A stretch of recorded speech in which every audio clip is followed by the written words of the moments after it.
So what's the difference between reading music and sight reading music? Are they the same thing? When would you do one? When would you do the other? And how do you know which to work on? This is the topic of this exciting video for you. Before you get started into this video though, go ahead and look below for the link for this wonderful book of 30 charismatic and fun tunes for the classical guitar. They've got notation, they've got tabs, they've got links where you can listen to them.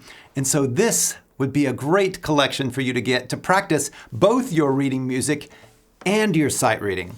So once you get that, come on back and let's dive into the difference between sight reading and reading music. Okay, to begin, what is reading music? Reading music is looking at notes on a page and playing them on our instrument. In this case, it's the guitar. It's the same for every other instrument. So reading music is just understanding and deciphering the symbols, the words, everything that you think of when you think of musical notation. That is reading music. So there is no speed involved necessarily. You could read music quickly. You could read it for the first time. You could be reading music on a piece of music that you have been working on for a really long time. So reading music is just the act of using musical notation. Now, what is sight reading? So sight reading is a very specific use case of reading music. Sight reading is whenever we're looking at the notes, probably for the first time, we're just looking at them and playing them. And the goal here is not to learn the music. It's not to use correct fingerings. It's not to get any of the particular nuances even in there. The main goal of sight reading is to keep going. It's just to get the notes out in the rhythm that is written on the page. And so, as much of the information as we can get. If it says get louder, ideally we get louder, but the main goal of sight reading is to get to the next note on time. That is it.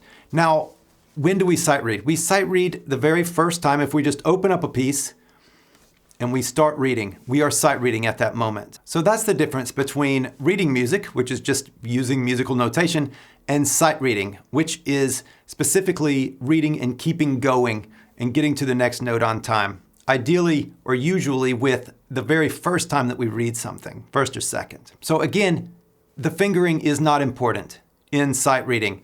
It doesn't matter which finger you play. It doesn't matter any of that. You can play it with your nose so long as you get there on time. Well, let's look at some common scenarios. So first off is whenever we first see a piece of music. We pick it up, we put it on our music stand or open it on our device, and we lean in and start playing. This is a time that we are reading music because whenever we're using notation, we're always reading music. But just as a Pomeranian is a dog, but not all dogs are Pomeranians. So we might be sight reading, but we're always reading music. So sight reading, in this case, if we've never seen it before, and our goal is just to listen to it, it's just to keep going. We're not actually learning the piece. We're not working on anything.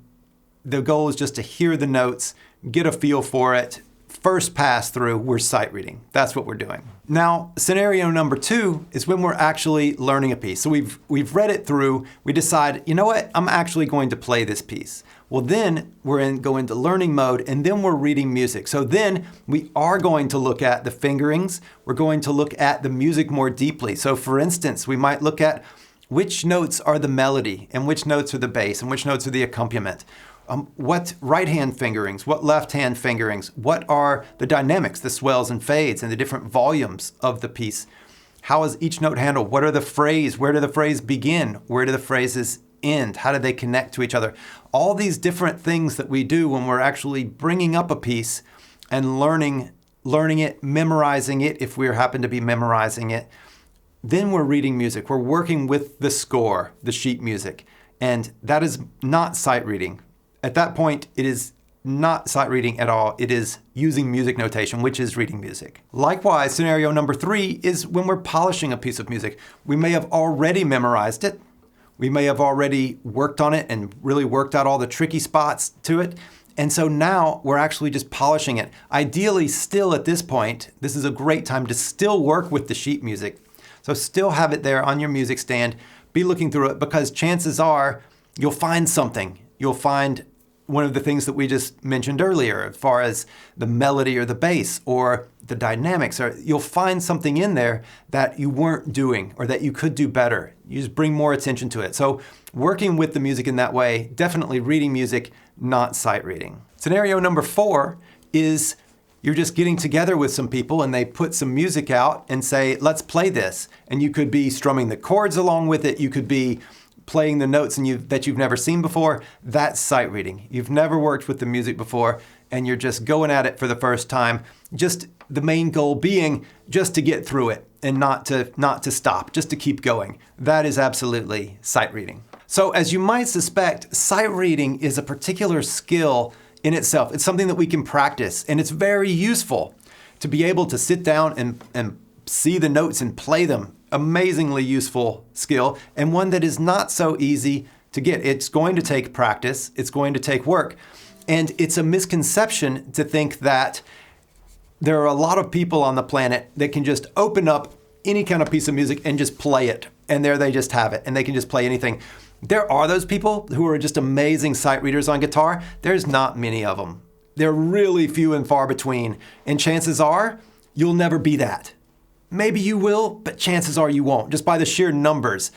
It's just such a fraction of 1% of guitarists on the planet can do that. So while yes, you can get better at your sight reading, you can improve it and you can practice it as a skill, mainly by doing it more. You can practice that, but you will still have to learn music. You will still be working with musical notation in a way. So don't get discouraged if you actually do have to slow down to learn a piece and you can't just sight read it all the way through without stumbling and falling over yourself. It's perfectly normal to have that relationship with the music notation.